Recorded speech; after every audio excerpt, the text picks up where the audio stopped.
مسلما كنت وأبقى مسلما، تشهد الأرض بهذا والسماء.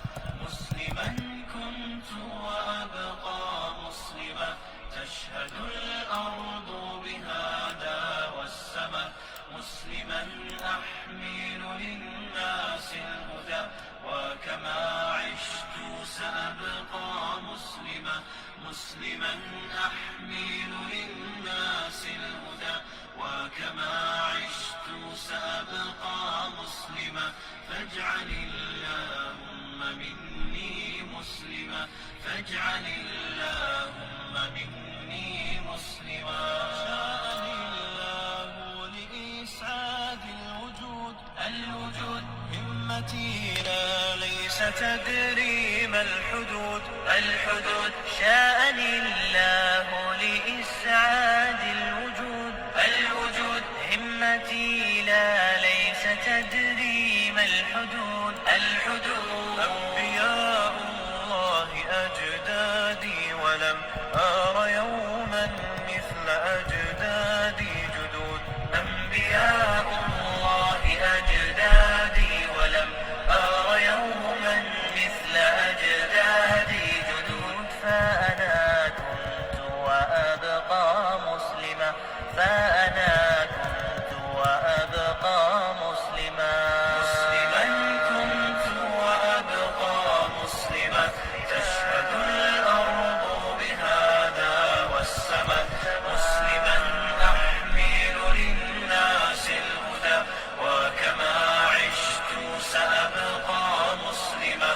مسلما أحمل للناس الهدى، وكما عشت سأبقى مسلما.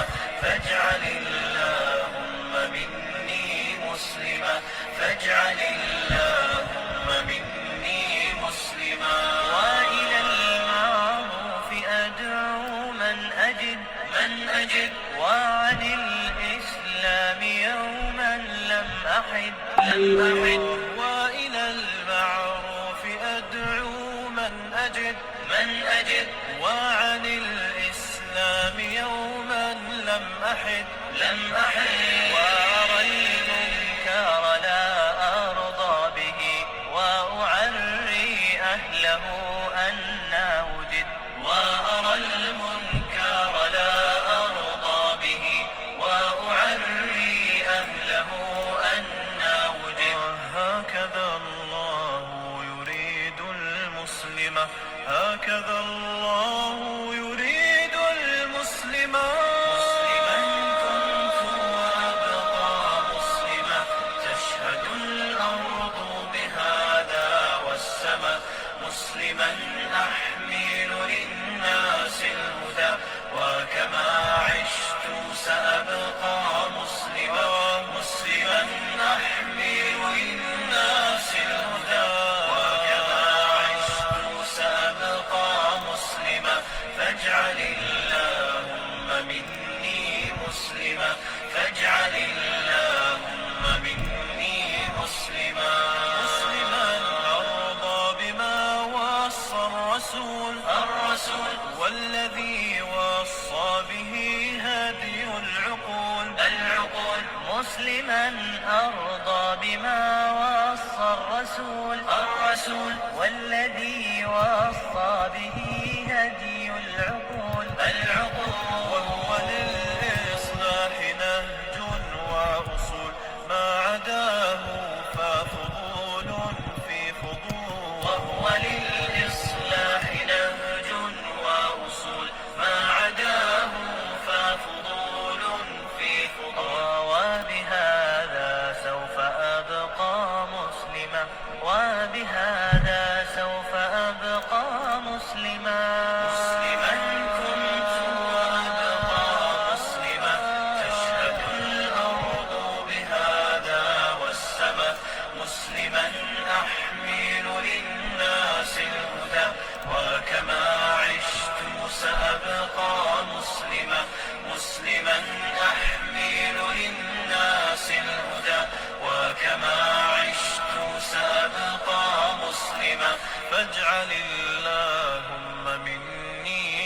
مسلما فاجعل اللهم مني مسلما فاجعل اللهم مني مسلما.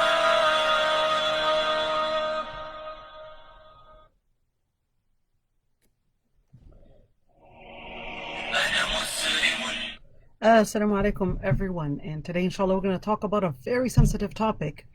I know many might feel, agitated on certain topics, but I think it's really important that we discuss certain ideas. Where are we heading? When we're talking about Islamic activism, we're actually talking about a number of different topics that is revealing something rather really dangerous within the Muslim community, giving up on Islamic principles. I'm not just talking about laymen here, but I'm even talking about famous dua, in where they too are right now feeling that pressure that they need to blend in. Now, we're going to discuss a number of different things. I don't mind people naming names because right now these are considered as public figures. They're considered public figures. Their public identity, their public work is right now embraced by many. So the questions that we're going to be asking are, well, number one, where is Islamic activism heading? Are Muslim leaders losing their focus, their Islamic focus, to activism and seeking acceptance? And when we look at the topics, for example, the issue of LGBT, the issue of feminism, the issue of hijab, the principles of Islam, and right now we're seeing slowly what used to be considered from the thawabit, or from the things that are pretty much from the main pillars of Islam, are right now becoming those places of discussion or places of controversy. And of course, we're heading towards some type of progressive Islam. Are we really? Or is that more of an exaggeration that we're talking from a conservative, as to some people might call it? Now, what is behind all this? Who is behind all this? Is there any group that is behind it? Or is it just the general pressures that is leading to a lot of the Muslim da'iyas, a lot of the Muslims actually feeling that they have to blend in, that they have to be part of all this, or else they might lose the generation, or at least the younger generation? What is really going on? Is this temporary, or will it still affect future da'wah work? How many years? What's happening to the youth? Are the youth right now embracing another type of Islamic activism that is very far from what Islam really is? And of course, when we're talking about the Muslim activists, are we talking about the Muslim activists right now focusing on the tool and lost really the goal? Is the tool really to gain attendees, to gain audience, to gain the groups, to gain money, to gain a certain level within the media, reach those different outlets? What is really happening? Did the Muslims actually forget about their goal and the main principle of Islam, and they're just focusing on the tool? And I'll give you an example. I did talk to, I don't want to say a name, but I did talk to one group which is really famous. It was a personal conversation, and I asked them why they're inviting certain, I would say, holding progressive Islamic thinking. They said, well, it's really to bring in the audience. And this is an area that is considered of a place of scholars, a place that is doing the most active da'wah work here in the US, or probably even nationwide. What is really happening? Are we all of a sudden focusing on the tool and forgetting the goal? Or is it one way in order to correct the path that the youth are going into? Or is it, of course, many of them will say, well, we're tackling those issues that are considered the contemporary issues, but we want to make sure that we're inviting the different opinions, different perspectives in order to tackle them. Are they really tackling them? Or is it that the masses are understanding that this is Islamically acceptable? And this is something that is confirmed by scholars, and therefore let's not make a big deal about it. Is this really what's happening, or is it that these opinions really have differences of opinions between scholars? So let's not necessarily talk about it as if it was something that was against Islam. So these are the topics that we're going to, inshallah, or the questions that we're going to be asking, and I would like to hear your thoughts about it. Now, why did this all of a sudden come up? Why are we talking about this right now? So there are many reasons to why we're talking about this. Number one is that we're looking at all these different things that are coming up with different scholars or different da'iyas, and we're seeing right now, with the voting and with the elections, many times people are forgetting, and they consider themselves as part of the DNC, consider themselves that they are part of the Democratic Party, and actually embraced everything that the Democratic Party stands for, including LGBT, including feminism, including the different active work that they are actually engaged in. And of course, discussing, for example, they're very much anti or with gun control, and anti freedom with weapons, but in other words, they totally embraced that idea. But then when it came to LGBT, you're actually seeing every right now probably Muslim organization that we are seeing, whether that was different organizations, whether we're talking about Muslim figures and being invited. Although, to give an example, ICNA will actually say that they're not promoting this idea, and that they understand that this is not part of Islam, but at the same time inviting people like Linda Sarsour as an example, or even other figures that will say that Islam tolerates those actions, is actually bringing in probably an oxymoron in what type of activism is it doing. When we're talking about one of the most important Islamic places, one of the widest Islamic organizations within the U.S., has the largest attendees, the largest audience, and of course holds the most important conferences, and most likely it probably has the largest budget. What is really happening? Are we here getting Muslim activists that really lost their goal, or what is going on? What is going on is the issue that we're asking. Even when we're looking at the elections, we're seeing that major confusion in where we're seeing Muslims really believe that DNC or the Democratic Party is actually closer to Islam than actually the Republican Party. I'm not saying Republican Party or Trump is closer to Islam. Absolutely not. This man is straightforward anti-Islam, straightforward. The one to, I would say, warmongering, do all that warmongering, and probably even fuel the white supremacists against Muslims, or, well, already they are. Anyways, it's not like they needed him to fuel them, but this is giving them the green light to go forward with that. So what is really at stake? Are we here supposed to be considering what is evil and what is more evil? Is what is more evil, somebody that is targeting a Muslim straightforward and saying, we don't want your existence? Or is it that somebody that is here embracing me, at least now?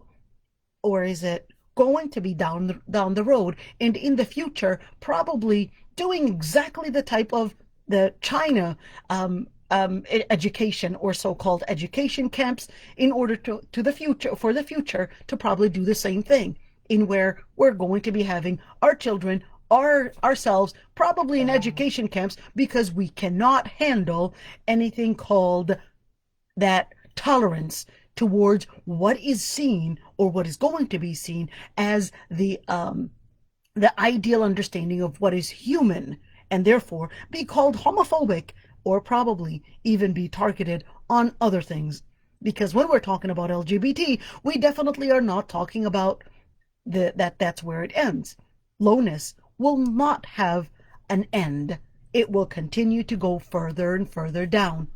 Are the Muslims going to stop at one place and actually say, there is a standard, there is a paradigm that we go back to, and that if as Muslims we're going to continue going farther down, and if we're going to keep on giving up on our principles, that we're going to end up actually losing our Islam just because we're focused on the tool of gaining audience rather than actually working on gaining the most important mission for a Muslim, which is actually to spread haqq, spread justice, spread principle.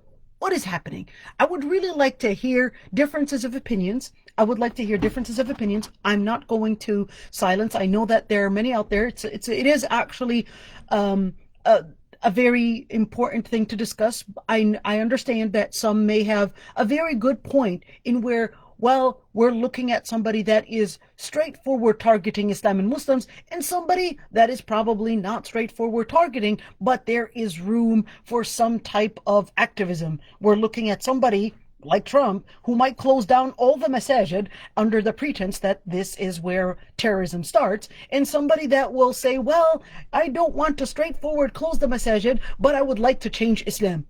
Is that necessarily any different?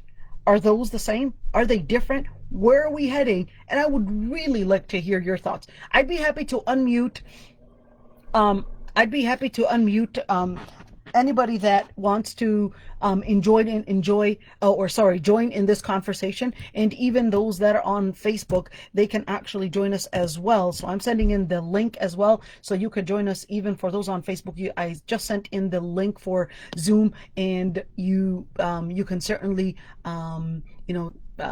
put your opinions forward. So right now, the mic, and whoever wants to say anything, I'd be happy to unmute you. So even those that are on Facebook, you can also join me as well. Click on the link, and that brings you to Zoom, and then I will be able to unmute you then. And Sister Lulu, so go ahead, Sister Lulu. Assalamu alaikum, sister. Thank you for having this today. Regarding I guess I'll use the LGBTQ point of view thing, or all of a sudden that seems to be a hot topic. It's not like this is something new in the United States as far as the LGBTQ agenda. It's been going on for decades. It's just been sort of underground and very subversive, I guess. And I say that I'm in my 60s, and I've been a Muslim about 10 years. And so I'm looking at everything in new eyes.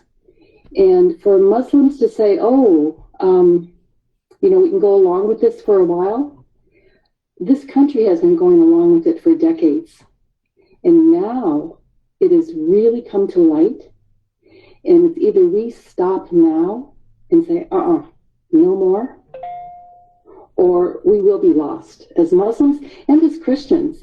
There's plenty of Christians that disagree with this also. So I don't think this is the time to say, let's continue to go along with this, because everyone's gone along with it too long blindly. And now we need to stop.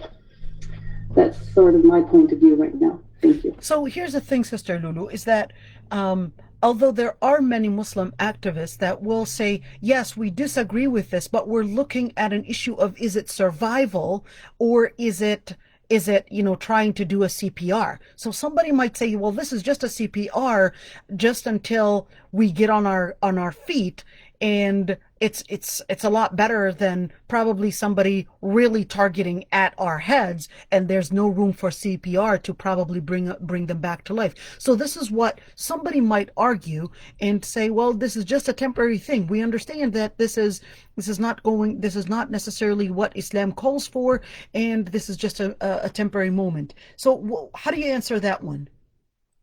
Okay, so I'm trying to think that whether we've been sick. When you use the CPR analogy, there's been a sickness for a very long time, and people did not know the cause of the illness, and all the factors making for the poor health, and now we know what it is.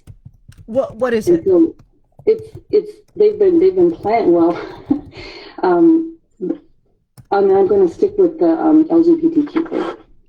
to destroy society.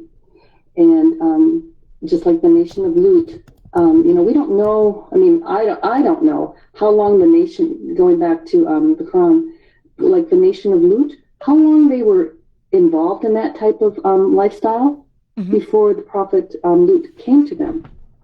I mean, maybe it's in some writings. So we don't know how long they were perpetuating this and how long Lut was there trying to correct them. So, and I just know that in this country, this has been going on for decades. And now that we know what the illness is, we have to take the measures to. So are we talking about, are you talking about an illness within the American society, the non-Muslim society, or are we talking about the illness within the Muslim society? I'm talking. It's a global illness because we live in the world. Right. I mean, yeah, and we're going to treat our illness. We're going to treat this illness in our way. Somebody else, it's like going allopathic medicine and natural, holistic medicine. Some people are going to say, well, we'll just keep going along.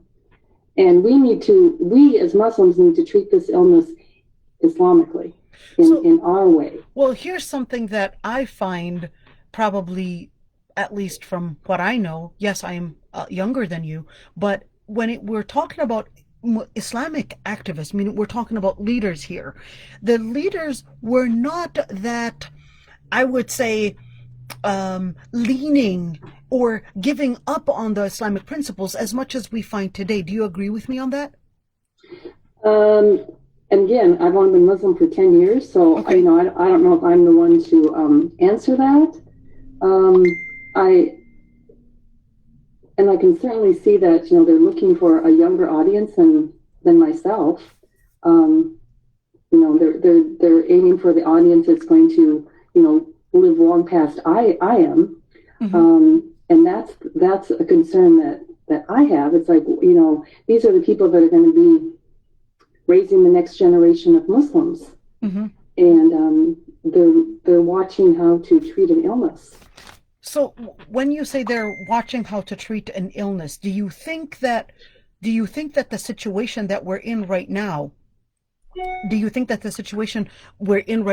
is probably going to be that permanent situation? So we pretty much like base a ground, and this ground is going to be that ground that the next generation will stand on, and then it's like a benchmark that keeps on going up and up and up, and then we end up not realizing that all of our Islam has really changed from the way that the Prophet ﷺ first started giving that da'wah. So what is really happening is, when we're looking at all those changes, we're going further down in our principles. Do you agree with me on that? Yeah. You said a whole lot there real quick. I think now is the time to draw the line in the sand. Again, because when you look back, it's been decades when I think back in the 60s and 70s, how they were promoting, sexual promiscuity, just everything that goes in this big bucket of sexual immorality. It's been going on for a long time, and it's not just like the social stuff, what people, the music, what you read, even in cartoons, and what's been in children's literature. This has been a very, very long grooming process. So, and I'm seeing that now. It's like, oh my gosh, right? This has been a lot of grooming for decades. Right. So when we're talking about the non-Muslim area, meaning the Western side. I mean, I was born in the U.S. I grew up in Minnesota. So even when I was in school, in public schools in the 80s, it's totally different from being in public schools right now in 2000s. It's such a huge difference. and even the topics. I mean, just at the time when I remember in the late 80s, when anybody would talk about the issue of saying that they were gay, or even the word itself is enough to actually get you into a detention. Unlike today, and even by the time that I was in high school, and I went to high school here in the U.S., when I was in high school, the children were actually talking about it in school. That this is what they practice in school. So compare the difference between, early elementary and by the time that I graduated high school in 1998. So we're looking at, not a very long time, within just 10 years, a huge difference. But the question is, when we're talking about Muslim activists, so the West is definitely going through that different evolution within its thinking, from the age of theocentricity to homocentricity to finally the age of relativism and on all ends. So when we're looking at all this, are the Muslims also going through this type of evolution, in where they started out with focused on the text, and faster than the time lapse that it took the West to change? So when we're looking at theocentricity, for example, we're looking at in the early 1300s, 1200s, that was the era. But then when we look at the age of homocentricity, we're looking at the 1500s, 1600s, etc. Then it took, a number of years, a number of centuries, in order to go into the age of postmodernism. Yet it's taking the Muslim community, from the time that they opened up to all these different ideas, it's taking one da'iya just a number of years to change from being focused on the text to right now, within just a number of years, to being into a modern Muslim, to finally right now being a relative postmodern progressive Muslim within just a number of years. It took the West centuries, but it's taking the Muslim Ummah just a couple of years. Do you also see the same thing? And I'll be happy to unmute anybody that wants to add anything, or even share anything. Do you think that this is telling us that there's something that is even, we're even seeing dua here, going into marches, dua, talking about not being, what is the word, not being or not demonizing the LGBT. We're talking about famous dua right now that are being presented as the role models for the Muslim youth, for the Muslim community, and they're taking them as the scholars to embrace, the scholars to imitate. So is the Muslim Ummah, if within just a couple of years we went that far in a number? Yeah. I think, again, because I haven't always been part of the Ummah, I would say what you said is stunning, that within just a few, not even the length of somebody in elementary school, they've captured an audience, how quickly things changed.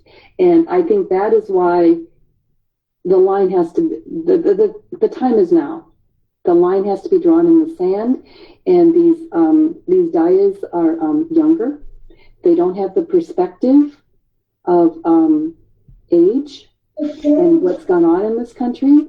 And I don't know if like the scholars, if they have the perspective of living in this country all these years. And because I can think back to high school in the early 70s and grade school in the 60s, and the scholars, the strong, what we would consider Islamic Muslim scholars that we see in this country now. And I'm thinking of those that are, I'll use the word older in age. They weren't necessarily born here, I don't think. And I think that plays a role in it also, because they don't have the history of the experience in this country to see, like you said, how quickly things changed, and how this has been a really slow grooming process. Mm-hmm. So I guess that's sort of where I stand. All right, so I'm trying to unmute Sheikh Yusuf Susi. There you go. So go ahead, Sheikh Yusuf. Assalamu alaikum wa rahmatullah. Bismillah ar-Rahman ar-Rahim. Jazakallah khair again for having another topic to kind of enlighten and shed light on topics that people would rather stay away from than kind of tackling. This is kind of a three-pronged problem from what I see, and Allah subhanahu wa ta'ala knows best. One is about activism and knowledge. The other is about the influence or the image that's portrayed of the da'iyah. And I think the third one is, Allahu alam, I think the third one inshallah will come. Talking about activism and knowledge, subhanAllah, growing up, there was always this want or this keen or this anxiety, this excitement of wanting to be the imam, the khatib, the religious leader, etc. No one back in the 90s wanted to be the new next big thing in terms of activism. Before, you wanted to study Quran, you wanted to study the text with the scholars and the ulama. And today, for whatever reason, the younger generation is more excited to kind of venture off and go seek the activism route. Okay, it's not. You'll find activists today who are deprived of just the rudimentary elements, the basic elements of a aqidah when it comes to things that they should know, irrespective of what facet they're joining, what journey they're embarking on. These are things that each and every Muslim should know, irrespective of what field you're seeking or what your goals are and aspirations are. And that's what's leading me, I think, to my next point is this is why we are seeing in front of our very own eyes, we are seeing and witnessing, unfortunately, very colossal, huge, egregious mistakes that are being committed, not in one rally, not in one gathering, not in one vigil, but this seems to be now the thing that we Muslims just have to get used to, unfortunately, is you're seeing it almost everywhere, right? And the people who are doing this are and I'd hate to say this, not to sound arrogant, but it really, really should bother each and every concerned Muslim because they are on the front line.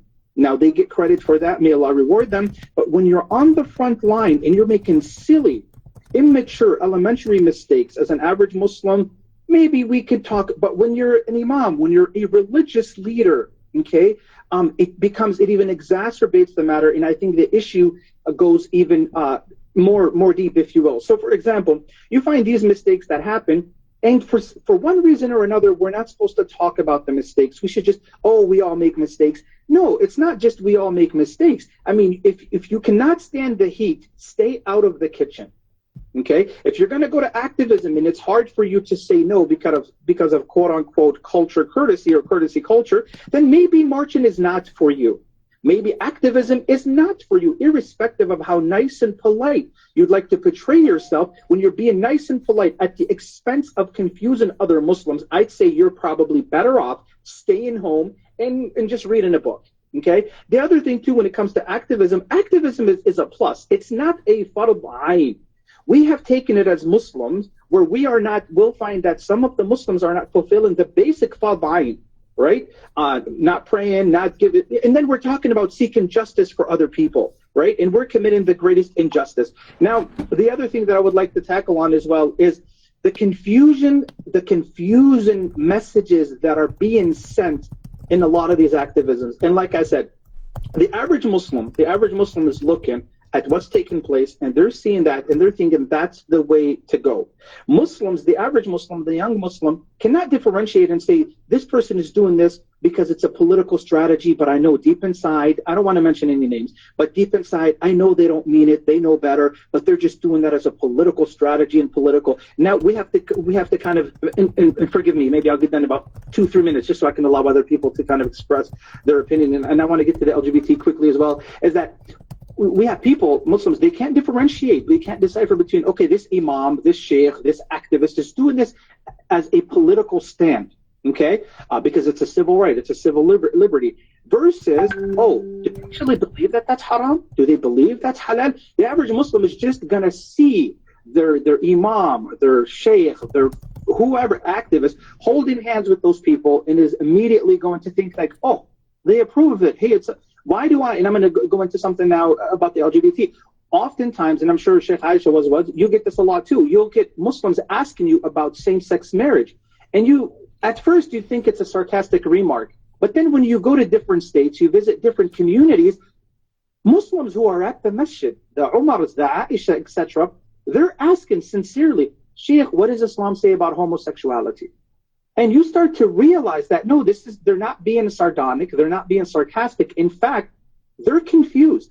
And I believe the bulk of the confusion comes from our very own activists who think this is the new age and this is the new way of going about things, is to be an activist, but we don't know the very basics. Now, talking about the LGBTQ, and I'll end with this, inshallah ta'ala, although there's so much, this is a very big topic. When I see a Muslim da'iyah, I fear for the Muslim da'iyah who is out there talking about building alliances with the LGBTQ, talking about how we should be nice and graceful and we should all just hold hands and all that butterfly, I call it butterfly talk, right?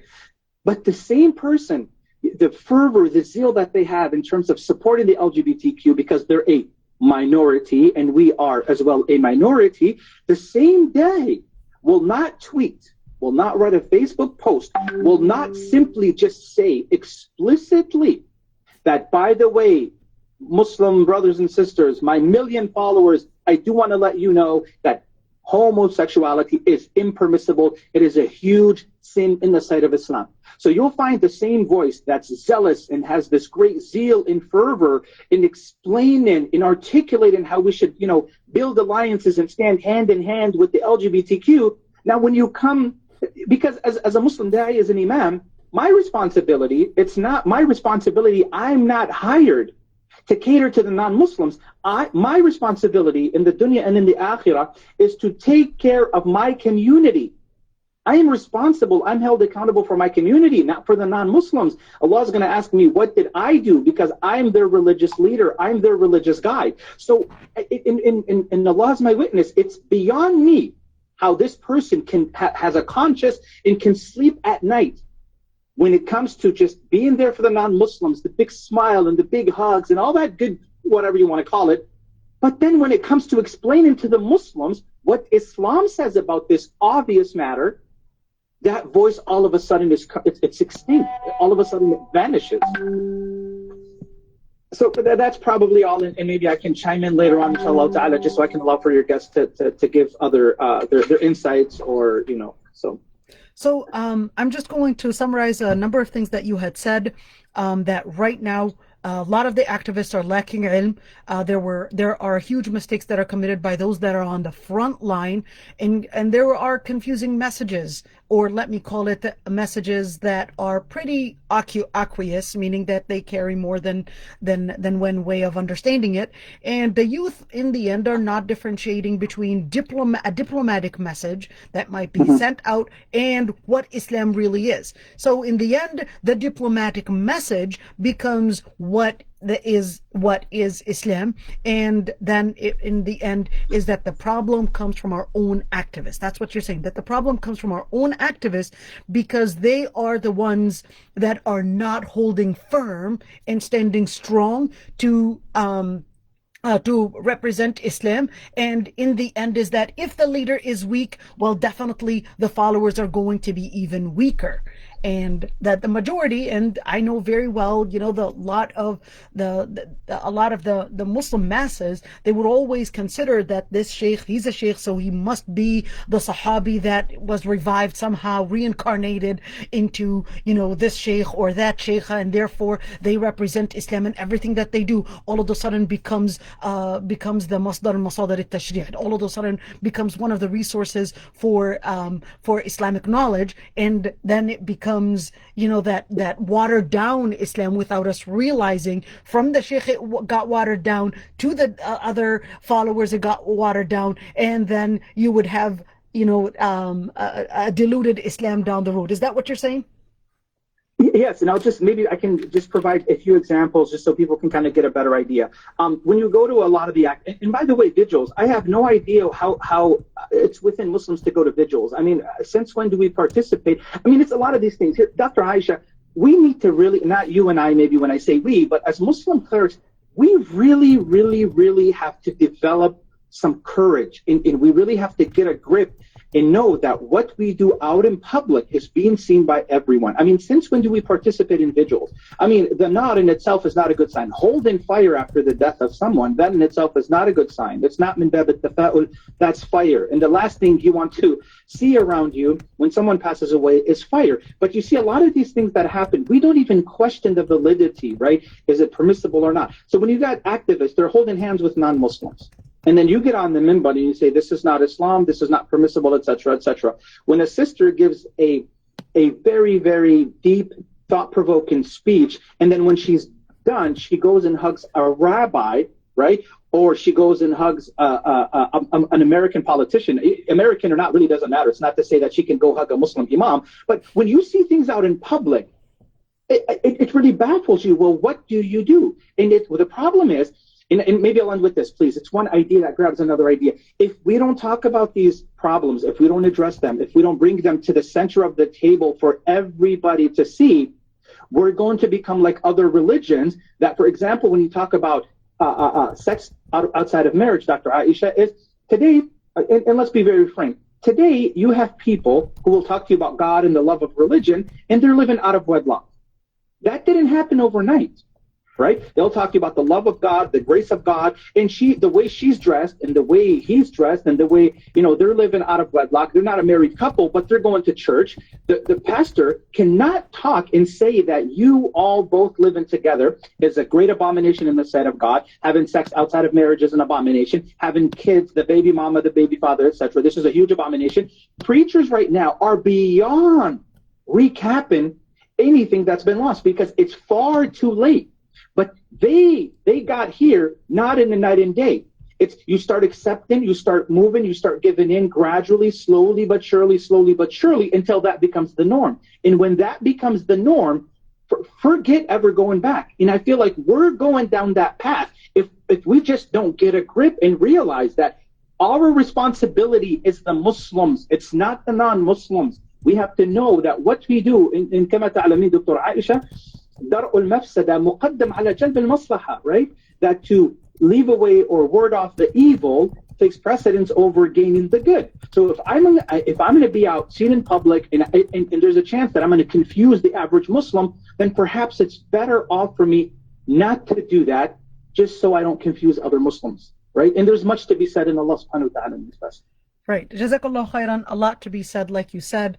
I'd like to also give the chance for other attendees to join in as well, and you can also participate as well. So, I'll leave you unmuted whenever you want to unmute and even share anything. So you can go ahead. Sister Aysha, you also wanted to say something. You've been you've been raising your hand for a long time, and Sister Sarah as well after her, inshallah. So go ahead, Sister Aysha. Assalamu alaikum wa rahmatullahi wa barakatuh. Sheikh Aysha, Jazakallah khair for holding this today.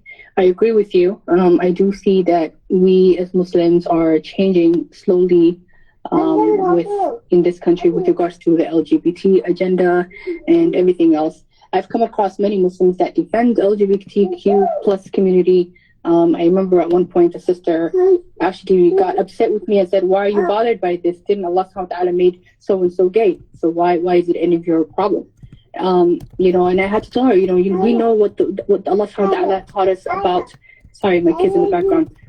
I told her we know what Allah subhanahu wa ta'ala said about the people of Lut in the Quran, and she wouldn't take it. She's like, well, Allah made him gay, so I don't know why this class bothers you, because we were taking a child family society class and the instructor brought in a transgender individual, a male transitioning into becoming a female, and she saw like how uncomfortable I was, and subhanAllah, she was like defending the situation. So the other thing that I wanted to say is that I see many Muslims that are in support of LGBTQ plus community because they say they're very friendly people, they're so nice.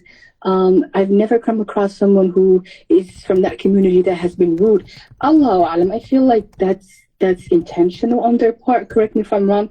I say that because they want to create an image and do so in pushing their agenda onto us. As far as activism goes, I feel like it's slowly taking people away from Islam, and it's dangerous in many ways. I listen to lectures of shuyukh who say Islam teaches us to be respectful and tolerant, and I'm like, yes, that's absolutely true. The Prophet ﷺ was so respectful. We have to take his sunnah, and then they add, we have to be respectful with the LGBT community. We have to be tolerant and show, and make sure that we are giving da'wah in this way by being kind.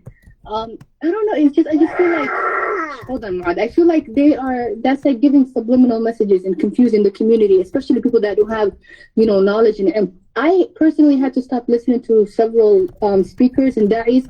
I was attending a class one time, and the sheikh said, I don't want to mention his name, but someone asked, I work in a professional setting, and sometimes we have to do meetings, we meet directors and so and so. He said, can I shake the hand of the opposite gender? And the sheikh was like, I do the same thing, and whenever I do that, or I go to an interfaith meeting or whatnot, it's like I shake the hand of, female guests and attendees. And subhanAllah, I raised my hand at that moment in that class, and I wanted to say, well, didn't the Prophet ﷺ during Fath al-Makkah, and when Hind radiallahu anha, Abu Sufyan's wife, when she was giving her pledge to the Prophet, didn't the Prophet ﷺ say, correct me, what was it? Inni la usahibu nisa. I said, I raised my hand to say that, right? And he didn't pick on me, but I wanted to make that statement and say, how are you going to justify that and say it's okay? You're confusing a lot of people in this classroom. And he himself used that example. He said, I know the Prophet sallallahu alaihi wasallam. He said, Inni la usahibu nisa. He didn't. Huh? Usafihu, sorry, like usafihu nisa, like I know the Prophet ﷺ said that. He said, but I do it, and when I do it and I shake their hands, it's not with lust and whatnot. It's more of a professional, me being professional and respectful. And just like, what, this is ridiculous. We have so many youth that are trying to practice Islam again, and they're going online. Facebook now and Twitter, and it's like a huge form of da'wah right now, right? And YouTube, and they're getting messages like this, and they're not scholars. I'm not a scholar. It's misleading, I'm seeing I'm asked like, oh, how come you didn't vote for Ilhan Umar and so and so? And I'm like, she participated in the Pride, and there was videos of her and stuff like that. And I said, I don't vote because she's supporting this. I may get a sin. I may be held accountable, right? So that's why I'm like, I don't vote for any person who's running for office or running, because at the end of the day, it's a trend. I'm seeing them all come out saying Happy Pride Day. We love. I have seen a sheikh say we respect our brothers and sisters from the LGBT community plus, and I was like, you know what? I give up with this world. It's misleading and it's dangerous. It's like, just like the Sheikh brother Yusuf said, may Allah reward him. It's like, how do they go to sleep at night? How do these guys go to sleep at night? So Sister Aysha, it's a heavy responsibility, right, and I feel like Aysha, don't change Islam. Don't try to change yourself. Islam is not going to right. So Sister Aysha, I want to ask you this. So somebody might say, well, if we're looking at Ilhan Umar, okay, she went into the parade, but she was strong in talking about, for example, Israel. She was strong in talking about a number of different issues related to immigrants, etc. So let's say Ilhan Umar was not Ilhan Umar and she was Christina. Would you vote for Christina if she was in support, for example, of immigrant rights, in support of a number of different things that the Muslim community is for?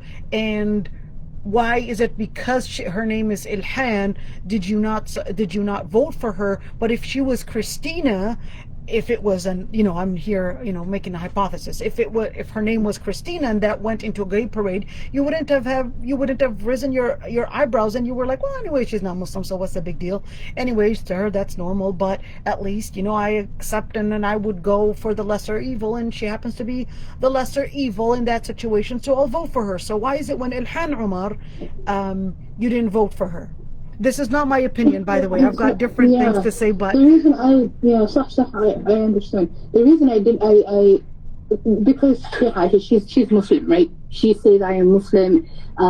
Islam. We know what Islam says about this topic. We know the Prophet ﷺ spoke about it. So it's like with Ilhan Umar, whether it's Ilhan or Christina, it's different for Ilhan because she's a person from Islam. She's a Muslim, right? And she goes online, even if she's correct on some areas, I still think it's wrong, and I still think that's a huge way to mislead people. And that's why I feel like a lot of Muslims are now becoming so soft and desensitized to this topic, because they're seeing Muslim politicians and Muslim leaders and Muslim da'is who are now saying we're pro LGBT even though we're against X, Y, and Z. I don't know. I just feel like coming from a Muslim, it just hits differently. So I'm gonna ask Sister Sada. Sister Sada, you have a very different perspective on this. So I'm gonna ask you, because I know you were writing a whole lot on the private chat. So if you can tell us what you think of all this. Assalamu alaikum. Wa alaikum assalam. So I joined today more from the angle of talking about if we're voting this election and addressing that, and then if it's intended to be more of a conversation specifically about the LGBT community, then I'm not going to add a lot into that because I don't disagree. But my thought was, when I'm hearing Muslims that are voting for Trump or not voting in protest, my concern is that we need to be strategic in terms of who can be diplomatic and capable leadership for us to get to the place that we want to be. Because regardless, whoever is in office, all of the people on the ballot are not going to meet what we want, especially when it comes to sexual morality, legislation, and those types of things that are influencing the culture. None of them are going to do it. So since none of them are going to do that, can we at least come together and vote for leadership that's capable of being diplomatic in terms of, say, if we want to look at our ummah abroad, if we had countries that were being successful in coming together, then we would have a leadership here in the United States that's capable of being diplomatic with them, whereas Trump wouldn't be capable or willing to listen to other people's perspectives. And then also looking locally, that we do have brothers and sisters that are being harmed in the United States. Black and brown people are being harmed. Muslims are, we aren't safe when we have a rapidly growing racist and violent state. So what I'm struck by is how people are so quick to say, well, Biden and Trump are the same. They're not the same. Biden may not have issues that we as Muslims agree with. However, we are in a safer position to get to where we need to be. And so then when it comes into activism, we have the capability ourselves of getting involved in a political stance to get things in the direction that we want. But we often sit back and complain that it's not the way we want, and they don't meet our needs, and they're not doing it the way we would do it or the way that a Muslim should do it. But then we're not voting and getting involved. So my concern is that in this election, if we have our protest votes of not voting, which is in effect a vote for Trump, or we have some Muslims that are actually voting for Trump, then where are we at moving forward to try and get to a culture, politically, socially, economically, and everything that can support our ummah locally and abroad? So that's kind of my concern, is where's the strategy to get to where we want to go? I agree with all the points. On one hand, we need to, be voting in a way that is going to protect our Islam. But that is also our safety and well-being is also in that consideration. So, Sister Sada, let me ask you a number of questions. So you said, for example, I know this is not exactly necessarily, at least what you had said, but when you said that, well, none of the people on the ballot are necessarily, aiming on the issue of LGBT, etc. But we know that Biden, for example, being a vice president, was actually one of the most important figures. And in fact, the Obama administration has advanced the LGBT more than any other administration. Yes, Clinton as well. But when we're looking at all that advancement, are we here trying to only focus on one specific issue, which is, for example, the issue of black and white, the issue of white supremacy, and forgetting the different grounds the different grounds that are leading to a number of things. Take, for example, when we're talking about the Democratic Party, for example, it's not just an issue of white black, but we're also talking about abortion. We're also talking about, some advancement in yes, George Floyd was killed in cold blood, but should we also not be concerned about somebody that's an unborn child, where the DNC is more of a pro-feminist, pro-abortion, etc. So should we only be looking at white supremacy that's, attacking George Floyd, and not talk about unborn babies? Isn't that also considered part of the justice? Right, but isn't it within Islam that we have boundaries on when you can get an abortion and what goes into that, but that ultimately we have the option to choose what's safe and best for our bodies? But that's not what they're talking about. They're actually talking about abortion in where as early as 6 months. They're talking about abortion. They're not talking about those rare cases, those rare instances where medical reasons and etc. They're talking about it as a general rule that yes, we can have an abortion just because we choose to have an abortion. Right. So they're not talking about it from the, kind of like Linda Sarsour when she was invited here in Minnesota. I don't want to say who invited her, but when she was invited here, she was talking about, they did ask her, why did you say that you're pro-abortion? She said, well, in Islam, we've got those cases. But the abortion that they're talking about is totally different than those rare instances that she is talking about, or you as a Muslim are talking about. In other words, when we're talking about the context is totally different, then the result is going to be totally different. We're here, you could say that yes, as an exception or in rare cases, we can have abortion if, let's say, the child was, there are certain deformalities on the child, or certain deformalities, and even if the child was known to have Down syndrome, it's haram to abort the child, even if they knew that the child had Down syndrome. So when we're looking at that, they're actually talking about as a general rule, as a general maxim, that yes, she can abort, they can commit these things. And that's the same thing when we're talking about other things. Are we here looking at a totally different ground? I mean, I guess I would differentiate where is like the legislation that allows something to happen that happens anyway. Abortions happen, and they have historically happened anyway. But then if the woman has a choice to medically choose that in a safer manner, then where is our responsibility as Muslims in educating our families and our ummah about where we stand as on the issues of abortion? So like when we go back to like gay marriage, so like the issue of gay marriage legislatively gives access to health insurance and things like that. So I'm not pro LGBTQ community, I'm not pro abortion, but I do think that we have a responsibility within ourselves to educate ourselves and our family on it. And then also, like, if the legislation isn't saying you should get an abortion, then these are things that already happen.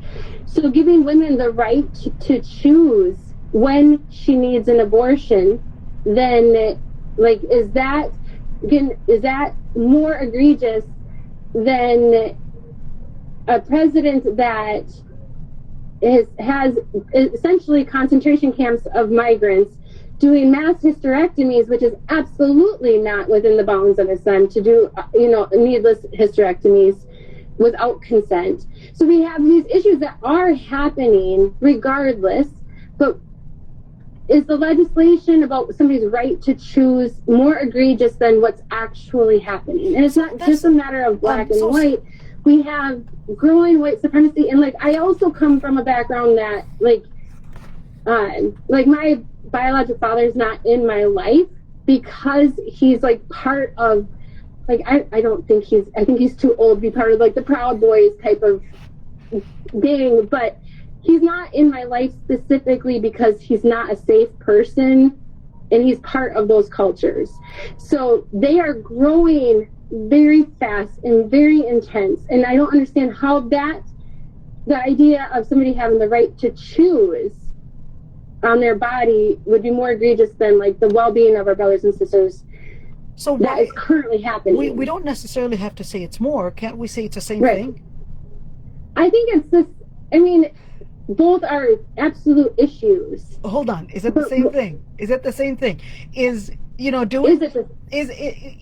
killing an unborn child pretty much the same thing as doing making a concentration camp for immigrants and even doing all these surgeries on immigrant women? Isn't it the same thing? I do not think it's the same thing. I think not like, let me step back. I don't think it's different in the action of choosing an elective abortion and what's happening. Like they're both harm against an unborn baby, right? So I'm not debating that. I'm not discussing that or like arguing that point at all. But I'm saying the woman's right to choose is not the same as unconsented mass hysterectomies and concentration camps. They're like not the same. Let me ask you this. So when you say the woman's right to choose, but isn't it a government's job in order to make sure that justices are put on ground, and then as citizens we're going to say, well, this is what justice is. So it's not, who defines what a right is? And that's what voting is all about. It's about creating a decision. It's about making a decision. So when we're looking at, for example, when we're talking about abortion, we're here advancing that type of injustice, although it is presented as the right to a right to choose to abort or not abort. Who made it a right to abort or not abort? It was really our vote for the party that called it a right. I mean, okay, but so I'm so sorry, Sister Sana. To like electively do abortion for like birth control or recreation. Like I mean, I'm 39 years old and I don't know. I mean, okay, when I was a teenager around non-Muslims, there was a girl that had 2 abortions, like recreationally, because it was like her form of birth control. That I knew of one girl, but like realistically, this happens and has been happening anyway. So my point is, for this election, wouldn't it make more sense to vote in a way that is safer for our local and abroad communities, and then learn how to be activists politically to get the things that we want? We don't have to like not be involved altogether and then like hope it's going to turn out well, because we already are aware that it's not turning out with Trump. It's not a safer place than it was 4 years ago. So here's the thing. When, for example, we think that, yes, if you make it available and let people decide, is that necessarily going to make anywhere safer? Or is it that there has to be a certain law that's going to help the people make the right decision? So if we're just going to let every single person decide what they think is right, then we're actually going to have every single person have their own decision. If we're talking about, well, you know what, we're not going to put traffic lights because we're going to let you decide when it's okay to accelerate and when it's okay to cross a red light and when it's not safe and when it's safe. But yet we still have red lights, even though there would be no car around you, but you still can't cross a red light. Why? Because there's going to be a certain law to make those decisions for you as a general law, and not necessarily depend on every single individual to make the decision for them. What do you think? I mean, I think I'd look at the whole picture, not just the traffic light. I mean, like, what other things are happening in this intersection? You know, like we mentioned George Floyd being killed. Like, if that's happening, that's obviously going to trump the necessity of a traffic light. So my point is that I'm not arguing whether or not we should have Democratic or Republican legislation. I'm talking presidentially, our leadership that is going to keep us accelerating into more depths of racism and white supremacy and anti-Islam and all of these factors, or one that is at least capable of having a conversation. That's where I'm at. I'm not disagreeing about, you know, what we should teach our families and what legislation we should have in these specific areas. I'm not disagreeing on them. That's not why I'm not coming to argue about that. I'm coming to address the concern that we're getting stuck on these topics, but not looking at who's capable of talking about these topics. Let me ask you this, Sister Sada. So right now we're looking at, yes, we're seeing white supremacy that's engaging in those injustices, but at the same time, epistemologically speaking, we actually have more commonality in terms of, let's say, a lot of the what's it called, like at least on the epistemological side, in where with the right wing than actually with the left wing. The left wing is pretty much a very liberal, and where everything is relative, and it really is founded upon people are matter in motion, and then therefore there's really no end. Lowness is not going to end. There's no end. It's right now LGBT, down the road it might be pedophilia, and you never know, it might be even incest, and you never know. It's not going to end in one specific area. And yet with the right wing, yes, there is that white supremacy that is very dangerous. But when we're looking at in terms of the government itself, when we're talking about education, what our youth are going to be learning, and what type of advancement, what is making the law is there not just to give people the freedoms, but the laws are there in order to regulate what decisions people make, to make sure that there are justices on ground. That's the whole idea of law. So if we are right now advancing the DNC, are we then advancing the liberal downhill lowness that it's going into? And then eventually, of course, more and more indoctrination within schools to accept this idea. It's actually doing more of an indoctrination than anything else. Although I agree with you, even when Trump came into office, you know, he said he was going to change the schooling. He said he was going to do all that, but he really never did anything. I totally agree with you. It's not that I'm pro-Trump. Girl, on the day that Trump won the elections, I thought I was going to have a heart attack, but subhanallah, Rabbil Alameen, lataf and satar. But, you know, just questions. It's not that I'm saying don't vote or vote. I'm here more of, you know, trying, like everybody else, trying to really understand, should I vote or should I not vote? And when we talk about the lesser evil, isn't it already a bigger evil and a bigger harm that we actually advance this type of liberal indoctrination that is even a bigger harm probably than the white supremacy? So when we're looking at Salam alaikum, Sister Aysha, we cannot hear you. Oh, wa alaikum assalam wa rahmatullahi wa barakatuh. Subhanallah. I don't know how I muted myself. Anyhow, so when we're looking at, I don't know what the last thing I said was, but when we're looking at all the different sides, it's not necessarily that I'm saying, you know, this side is to be voted for, or that side, but we're actually looking at the foundations.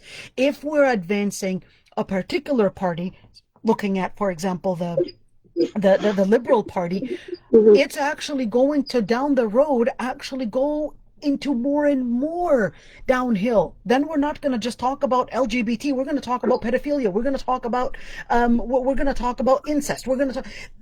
Rules were there to regulate, not to let's just give it open and make it open for people to make choices. No, the government is there to help you make the right choices in order to ensure people's justices. And that's the same thing. So are we here advancing more and more liberalism in order for it? Because once they're in office, that means there's going to be more indoctrination in the schools. There's going to be more and more on ground, at work, etc. I mean, I work at St. Catherine University, and I'll tell you, there's so many different things that even within a Catholic school are right now changing. Even the Catholic school itself is right now changing into a different section in order to get what's it called, a grant, you have to accept certain workshops, and those workshops that, of course, to promote LGBT, that means you're showing tolerance, that means you're accepting this lifestyle, that means you're accepting, that means you're inclusive, and then therefore even a Catholic university is right now changing. And of course, there's going to be other places as well. Is this type of indoctrination going to be more advanced when I'm choosing probably a different a political group that is actually pushing for that type of advancement? Sorry, Sister Sada, I think you muted yourself. Yeah, I unmuted myself just so I wouldn't have any background noise while you were speaking. I think that it's complicated, obviously, and like a session or two is not going to cover all the things, because we can get into like the economics of things and, you know, taking care of, you know, our citizens and things like that. Like, we can get into all of that. That all goes into factors of Republican or Democrat. I was raised Democrat primarily because of the approach of providing services for the underserved. And so, you know, I was raised with a Democratic view. And so it has been that my approach that looking at all of the issues, which ones can we tackle? Because some are going to be harmed in the Republican and some are going to be harmed in the Democratic. But then when we're looking at this specific election, that's where I'm like, usually my vote is my vote, and I'm not going to really, like, I'm not one to like tell you who to vote. And then this one, though, it's different. This is different. This is Trump again, who, when asked to condemn white supremacy, he told the good boys to stand back and stand by. Like, where are we going in a place of being capable of implementing the legislation we would like if we aren't safe being here? Like, as Muslims, are we, you know, like, are we the next group of people that are going to be put into internment camps? Like, like, we have to be aware of these things. That where was Hitler at in 4 years of his leadership? That kind of information. Like, we can't just be, okay, well, abortions, because we want to address these things, but these are topics that we're kind of getting like distracted by instead of our survival to engage in legislation that we would like.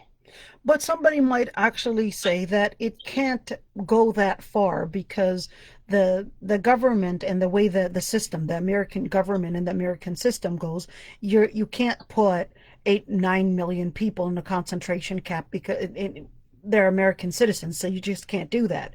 And that there's the whole system is really based on democracy, so you're not going to be able to actually go that far. So are we here exaggerating our fears and thinking that we might be, you know, put in concentration camps and as Muslims, and without us realizing, are we here exaggerating to how far white supremacy can go? Because there's a whole system to make sure that it doesn't go that far. Well, it's a system that is being dismantled, and no, we aren't in a place where it can't happen, because we know that it has happened, that we have had people in concentration camps, internment camps, let's change the word, internment camps in the United States. And we also have seen that we have the group dynamics of how you're going to respond. Are people going to just be bystanders and not get involved, or will they speak up for what's right? They're currently not speaking up. There's a lot of people that are not speaking up, that are justifying, is his name Rittenhouse, the 17-year-old boy that went to the protests with weapons and killed people, and they're like standing him up as if he's a hero.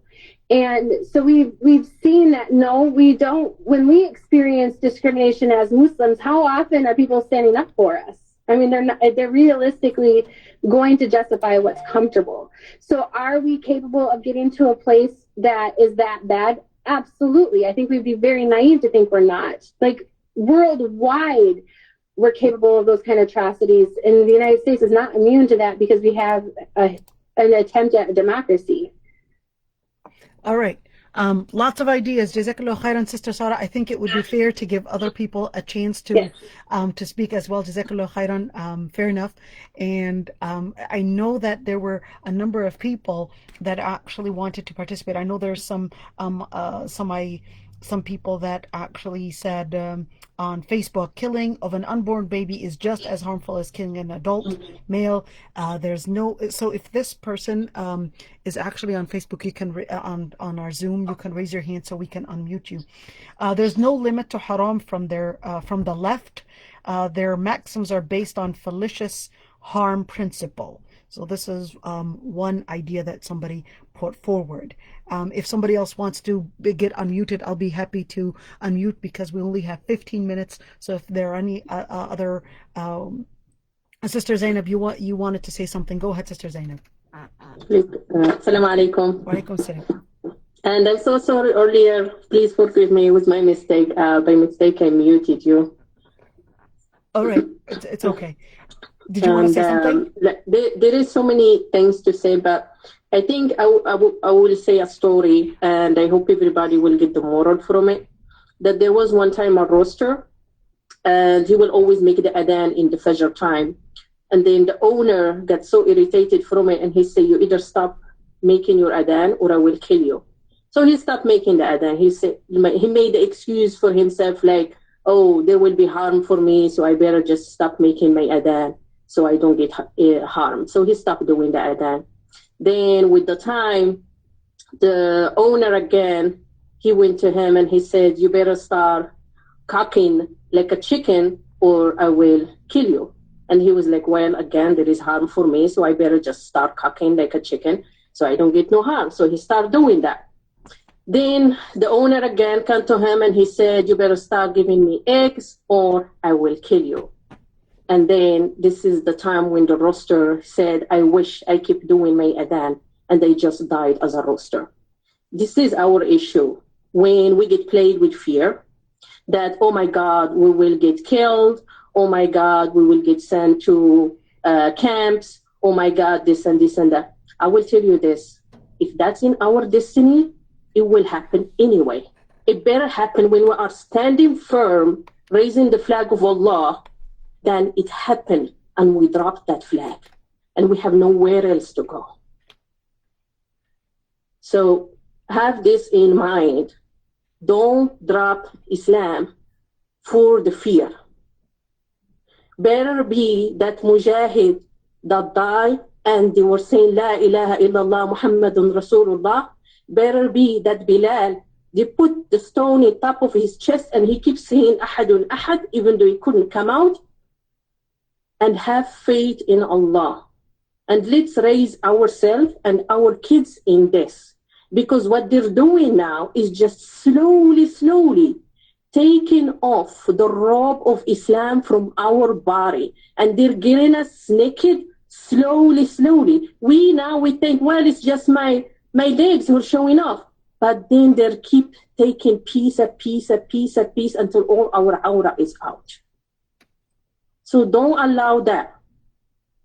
Take it, all of it, and hold into it. And always have in your mind, I'd rather die and I am holding in all Islam than I'm having one foot in Islam and the other foot somewhere else. Don't risk yourself even one blink of an eye in Jahannam. Don't risk yourself. Don't allow shaitan to play you by telling you no, for the sake of like less harm and all that. Don't play that game. Don't play that game because it's dangerous. It's dangerous. The moment when you say aqallul haramain, you need to wait first until you get harmed. If someone else is going to be harmed, you have no right to say that. Because the ones who's dying when we choose between Trump and whatever the other guy named is people out here. It's Syrian people, not you. It's people in Somalia who are dying. It's people in Yemen who are dying. And I and you have no right to say that 10 people to die of my brothers and sisters is better than 100 people to die of my brother and sister. You need to reach a level when you will say, I'd rather be in jail than seeing one of my brother getting harmed. I'd rather be in a camp than seeing 2 of my brothers and 3 of my sisters getting raped. This is when you really choose the less harm. When you're saving the others and you sacrifice yourself. So don't be selfish here. And you say to yourself that I am choosing less the harm. Okay? So let's have that in mind. And there is a lot really to say. And may Allah really help us with a lot of wisdom. And may Allah give strength to people who are seeking the truth. And may Allah help us reach the layman, because they are the masses. They are the voice. May Allah really help us to reach the layman. We have scholars, but they're few. The majority is a layman who are ignorant. The majority is a layman who still let the fear control them. So may Allah help us to join the righteous scholars, recognize them, and follow them only in what Allah and His Prophet approve. And this is another thing, that we're thinking about our scholars and leaders as perfect. Nobody is perfect. You follow them as long as they follow the path.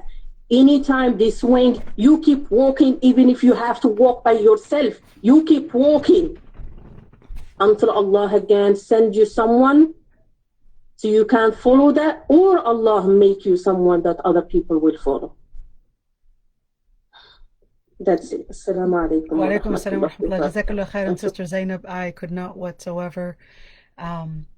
I couldn't at all interrupt. I just wanted to answer just really fast and actually choose some of those comments. So comment number 1 said, we are definitely over-exaggerating our fears. What we need to desperately over-exaggerate is tackling the secularization of the Muslim youth in America. This is one opinion, Jamel Moody on Facebook. The other Mac says, I understand that certain issues hold more importance for some people than others, but can we say that Muslim voting bloc as a whole must prioritize candidates that reject outward acts of Islamophobia at the expense of legalizing drugs?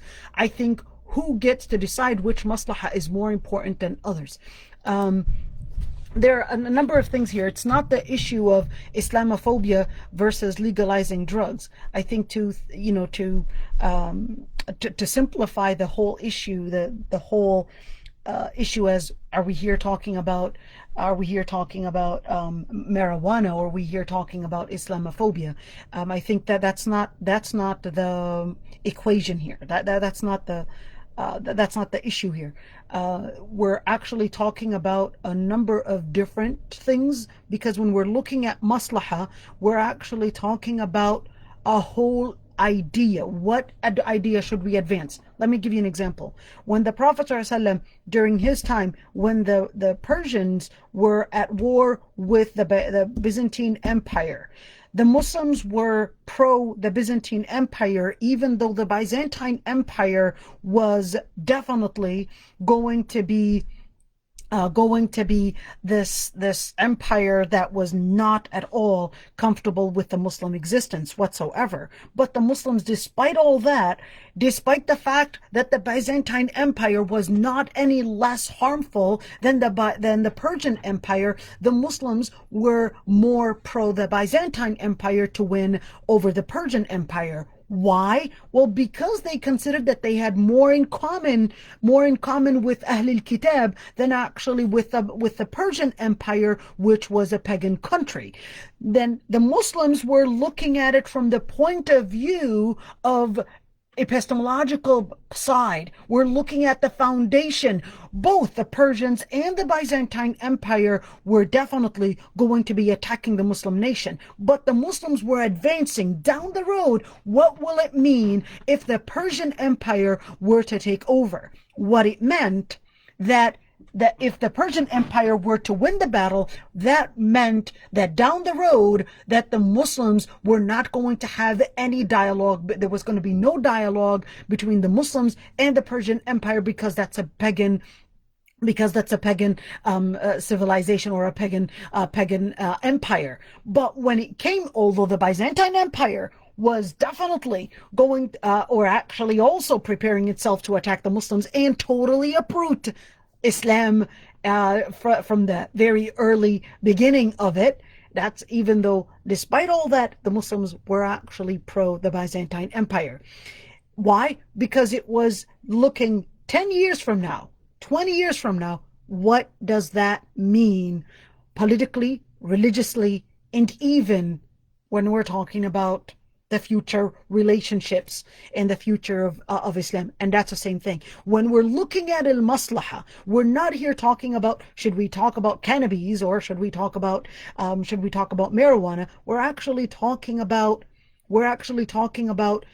an indoctrination here. We're talking about the whole legislature that we are advancing. Are we advancing here liberalism that is going to take away every single right to have any boundary towards anything within our life?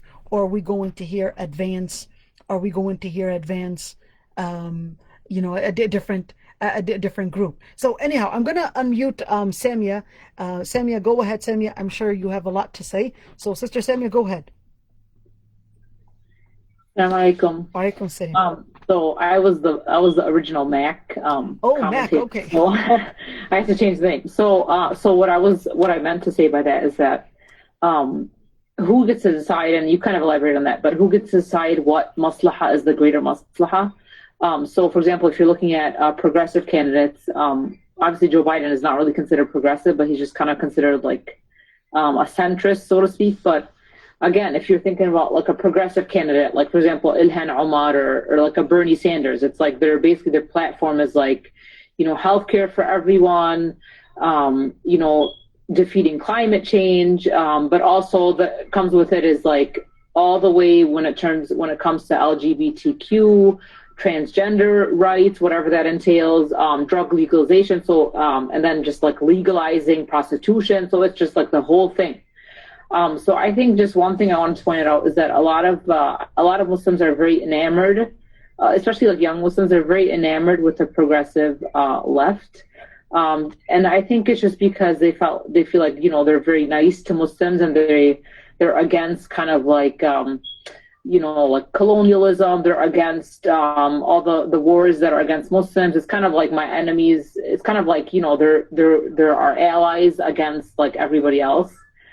So again, but it's like it's like, are you willing to sacrifice your religious beliefs and your religious identity and that of your children and your future progeny because of just at the moment allyship? I mean, that's obviously, I mean, it's very scary.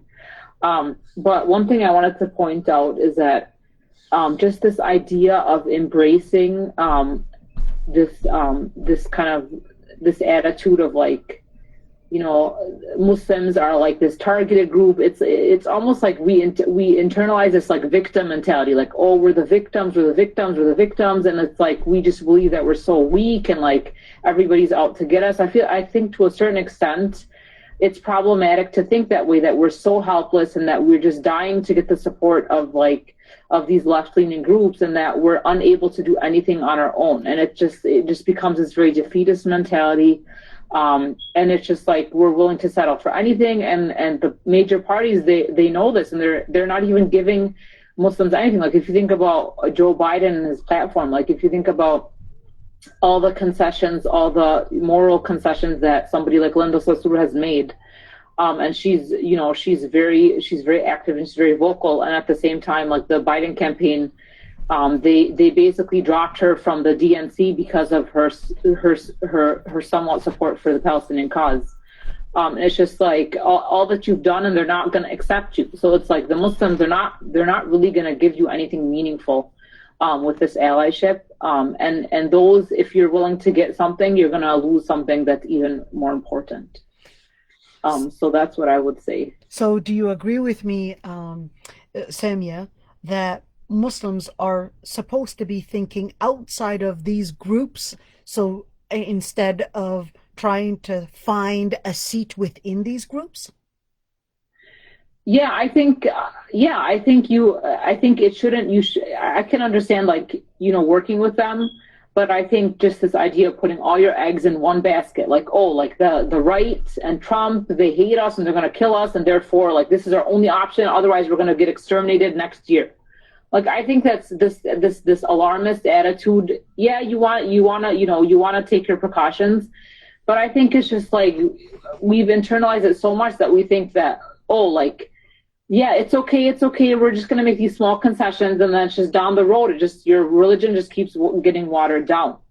And I think another problematic thing is that we just get so excited and so giddy about anybody that has a Muslim name or looks Muslim, and we're willing to embrace them full on, and without any like any basically guarantee. So it's like, as long as you're Muslim, as long as you say you come to our masjid and visit us, like we have no demands for you. As long as, it's just the first hijab, you're the first Muslim doing this, you're the first. And then it's just like, they're not really giving you anything that's specifically for your community. And then I think also another problem that I think is just like, you just feel like Islam has been turned into this cultural or this like ethnic identity. It's like, it's almost like a joke. Like, you have this like, oh, the first Muslim that's winning this award or that award. It's just like the belief, the tawheed, the aqidah is not, it's like a second thought of being Muslim now, which is like so strange when it's like the whole core of Islam is like the oneness, the belief in the oneness of God and the submission to that. So I think it's very scary, and it's just that you really can see, it's what you said, you really can see how within just a few years certain Muslim activists and leaders, and even like people in religious figures, it's like, at least in the public image, their Islam has just become watered down, and it's like turning into something else. It's not really so much of what you got from the beginning. And it's all turning into this like, it's like, am I getting Islam, or am I just getting critical race theory? Am I just getting somebody that's talking about victimization and different race groups, and it's just, what are our priorities? Can we do both? But then you also wonder, like, this is, at the end of the day, is this like wouldn't this, like, just political alliances, wouldn't this also fall in the realm of just, differences of opinion, things about maslahah, and wouldn't different religious leaders be able to calculate that on their own, what the maslahah is? So those are just some questions and some comments. Right. Allah yarda'nik ya Rabbi. And I'm just going to say the last comment Jamal Modi did on Facebook, and he said, we are more concerned with some physical harm from the right than the harm of Iman from the left. It all boils down to what is more important to us, the jism, body, or the ruh, or the soul. Jazakumullah khairan, everyone, for attending. And inshallah, Allah subhanahu wa ta'ala will uplift all these different challenges, but we definitely have to still work more and more. Don't give up on your iman. Don't give up on your principles just to gain acceptance. Don't focus on the tool of audience and getting more audience and forget on the principle and the pillar that Allah subhanahu wa ta'ala sent you with. If that was the case, then the Prophet ﷺ would have given up on Islam, and definitely he was going to get a lot more, at least in the beginning, a lot more acceptance from the Quraysh, because he was, after all, called Al-Amin. But the Prophet ﷺ insisted that he has to move on with the da'wah that Allah subhanahu wa ta'ala had him responsible for, the messenger, to promote Islam and to put Islam as the principle. And in the end, he said, "Umirtu an uqatil an-nas jami'an hatta yashhadu an la ilaha illallah." In the end, it was one clear message, that I was supposed to go for one advancement, and that is la ilaha illallah. And that was the main thing. Don't give up on your principles to gain different materialistic advancements. In the end, is that Allah subhanahu wa ta'ala had ordered us to go into, even when it comes to the jihad, for example, even if it meant for you to put your own life on the mahak, to put your life in danger for sabilillah, that is considered as the priority over then saying, well, let me save my body, even if the word La ilaha illallah is gone. In the end, سبحانك اللهم بحمدك نستغفرك ونتوب إليك نشهد أن لا إله إلا أنت and السلام عليكم ورحمة الله وبركاته.